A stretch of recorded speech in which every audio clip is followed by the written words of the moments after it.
जी समाज 7 स्टूडेंट्स अज असी पढ़ांगे पाठ 3 पंजाब की लोक गायिका सुरिंदर कौर। कोई भी गायिका किसी भी कौम का अमल सरमाया होंदे हन।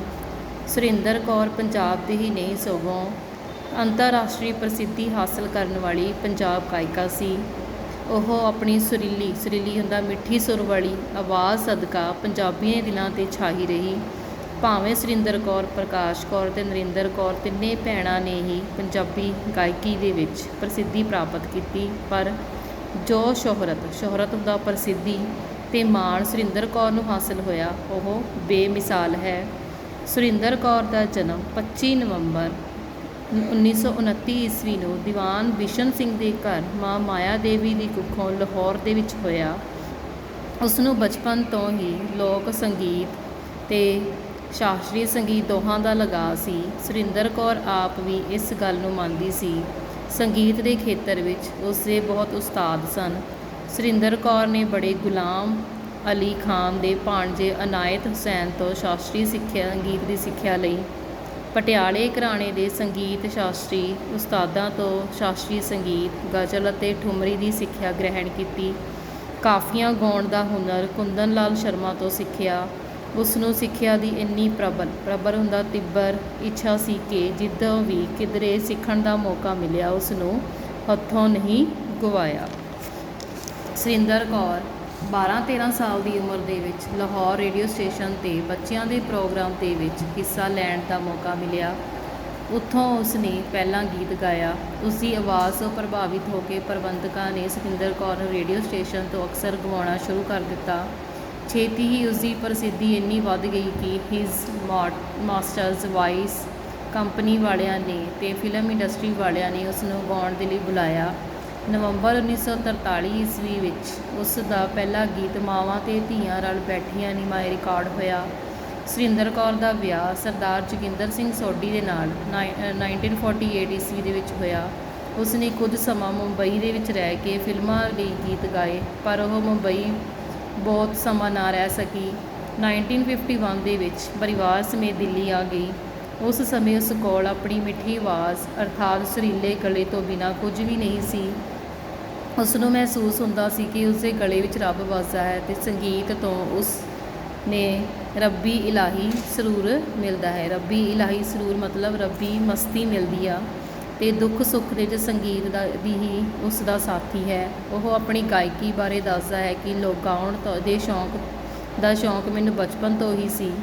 मैं तां इन्ना कहांगी कि यह शौक मैनूं रब ने ही लाया है।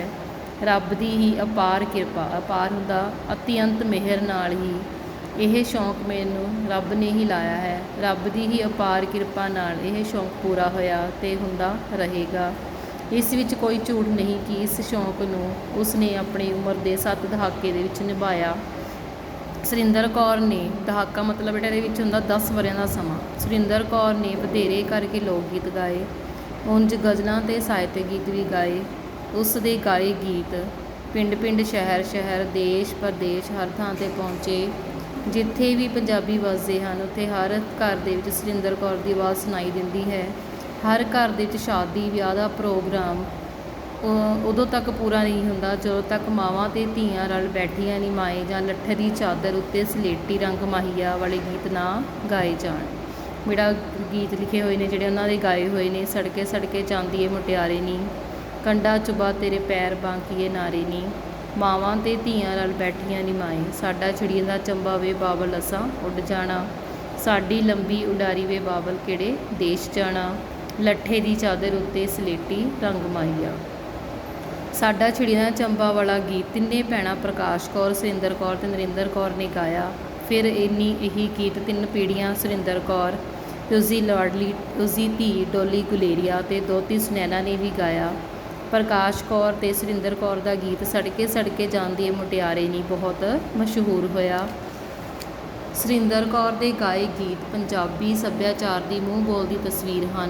यह पंजाबी सभ्याचार का ही हिस्सा बन गए हैं। वड्डी गल उसकी गायकी साफ सुथरी है। उसने हर गीत नूं रूह नाल गाया, भावें उसने सुहाग गाए, घोड़ियाँ गाईयां, मानवी भावां की तर्जमानी करते लोक गीत गाए ते साहित्य गीत गाए। ਉਸ ਦੀ ਗਾਇਕੀ ਦਾ ਇੱਕ ਵੱਖਰਾ ਰੰਗ ਹੈ। ਉਸ ਦੇ ਸਿਰ ਕੱਢ ਗਾਇਕਾ ਬਣਨ ਵਿੱਚ ਉਸਦੇ ਪਤੀ ਸਰਦਾਰ ਜੋਗਿੰਦਰ ਸਿੰਘ ਦਾ ਵੀ ਭਰਪੂਰ ਯੋਗਦਾਨ ਰਿਹਾ ਹੈ। ਉਹ ਵਧੀਆ ਕਵਿਤਾਵਾਂ ਲੱਭ ਕੇ ਲਿਆਉਂਦੇ ਅਤੇ ਉਹ ਫਿਰ ਉਹਨਾਂ ਬੋਲਾਂ ਨੂੰ ਸੰਗੀਤ ਦੀਆਂ ਧੁਨਾਂ 'ਤੇ ਗਾਉਣ ਦੇ ਲਈ ਉਸ ਨੂੰ ਉਤਸ਼ਾਹਿਤ ਕਰਦੇ, ਰੋਜ਼ਾਨਾ ਰਿਆਜ਼ ਕਰਨ ਦੇ ਲਈ ਆਖਦੇ। ਸੁਰਿੰਦਰ ਕੌਰ ਨੇ ਅੰਮ੍ਰਿਤਾ ਪ੍ਰੀਤਮ, ਪ੍ਰੋਫੈਸਰ ਮੋਹਨ ਸਿੰਘ, ਸ਼ਿਵ ਕੁਮਾਰ ਬਟਾਲਵੀ ਦੇ ਗੀਤਾਂ ਨੂੰ ਆਪਣੀ ਸੁਰੀਲੀ ਆਵਾਜ਼ ਦਿੱਤੀ। ਸ਼ਿਵ ਸਿੰਘ ਦਾ ਗੀਤ ਲੰਘ ਆ ਜਾ ਪੱਤਣ 'ਚ ਨਾਂ ਦਾ ਇਸ ਢੰਗ ਦੇ ਨਾਲ ਗਾਇਆ ਕਿ ਇਹ ਗੀਤ ਹਮੇਸ਼ਾ ਲਈ ਲੋਕਾਂ ਦੇ ਮਨਾਂ ਦੇ ਵਿੱਚ ਵਸ ਗਿਆ। ਸੁਰਿੰਦਰ ਕੌਰ ਦੀ ਆਵਾਜ਼ ਸਰੋਤੇ ਉਹਨਾਂ ਨੂੰ ਕਹਿੰਦਾ ਜਿਹੜੇ ਸੁਣਨ ਵਾਲੇ ਹੁੰਦੇ ਨੇ, ਅਤੇ ਦਰਸ਼ਕਾਂ ਨੂੰ ਘੰਟਿਆਂ ਬੱਧੀ ਕੀਲ ਕੇ ਬਿਠਾ ਸਕਣ ਦੀ ਸਮਰੱਥਾ ਰੱਖਦੀ ਸੀ। ਇਹ ਗੁਣ ਇੱਕ ਦਿਨ ਵਿੱਚ ਪੈਦਾ ਨਹੀਂ ਹੋਇਆ, ਇਸ ਦੇ ਪਿੱਛੇ ਉਸ ਦਾ ਵਰ੍ਹਿਆਂ ਦਾ ਰਿਆਜ਼ ਕੰਮ ਕਰਦਾ ਸੀ। ਸੁਰਿੰਦਰ ਕੌਰ ਦਾ ਹੱਥਾਂ ਦੇ ਵਿੱਚ ਘੁੰਗਰੂ ਫੜ ਕੇ ਤਾਲ ਦੇਣ ਦਾ ਅੰਦਾਜ਼ ਅਤੇ ਉੱਚੀ ਹੇਕ ਸਰੋਤਿਆਂ ਨੂੰ ਕੀਲ ਕੇ ਲੈਂਦੀ ਸੀ।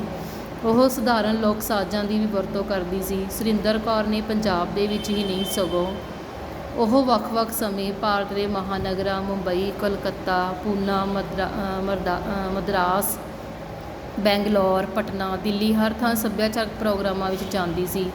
ਉਸ ਨੇ ਹਿੰਦੁਸਤਾਨ ਤੋਂ ਬਾਹਰ ਵੀ ਅਨੇਕਾਂ ਮੁਲਕਾਂ ਮਤਲਬ ਦੇਸ਼ ਵਿਦੇਸ਼ ਦਾ ਦੌਰਾ ਕੀਤਾ। ਉਸਨੇ ਚੀਨ, ਰੂਸ, ਇੰਗਲੈਂਡ, ਅਮਰੀਕਾ, ਅਫਰੀਕਾ ਦੇਸ਼ਾਂ ਵਿੱਚ ਜਾ ਕੇ ਲੋਕ ਗੀਤ ਗਾਏ ਅਤੇ ਪੰਜਾਬੀ ਗਾਇਕੀ ਦੀ ਪੇਸ਼ਕਾਰੀ ਕੀਤੀ। ਆਪਣੀ ਗਾਇਕੀ ਰਾਹੀਂ ਪੰਜਾਬੀਆਂ ਦੇ ਦਿਲਾਂ 'ਤੇ ਰਾਜ ਕਰਨ ਵਾਲੀ ਇਹ ਗਾਇਕਾ ਪੰਜਾਬੀ ਜਗਤ ਨੂੰ ਸੰਨ 2006 ਈਸਵੀ ਦੇ ਵਿੱਚ ਸਦੀਵੀ ਵਿਛੋੜਾ ਦੇ ਗਈ। ਉਸ ਦੀਆਂ 3 ਧੀਆਂ ਡੋਲੀ ਗੁਲੇਰੀਆ, ਨੰਦਨੀ ਅਤੇ ਪ੍ਰਮੋਦਨੀ ਹਨ। ਡੋਲੀ ਗੁਲੇਰੀਆ ਨੂੰ ਗਾਉਣ ਦੀ ਦਾਤ ਵਿਰਸੇ ਵਿੱਚ ਮਿਲੀ ਅਤੇ ਡੋਲੀ ਗੁਲੇਰੀਆ ਅਤੇ ਸੁਨੈਨਾ ਵੀ ਕਦੇ-ਕਦੇ ਗਾ ਲੈਂਦੀ ਹੈ, ਪਰ ਸੁਰਿੰਦਰ ਕੌਰ ਆਪਣੀ ਮਿਸਾਲ ਆਪ ਹੀ ਸੀ। ਉਹ ਪੰਜਾਬੀ ਗਾਇਕੀ ਨੂੰ ਸਮਰਪਿਤ ਦਾ ਅਰਪਣ ਕੀਤਾ ਹੋਇਆ ਸਮਰਪਿਤ ਹੋ ਕੇ ਸੰਗੀਤ ਦੀ ਦੁਨੀਆ ਦੇ ਵਿੱਚ ਅਮਰ ਹੋ ਗਈ।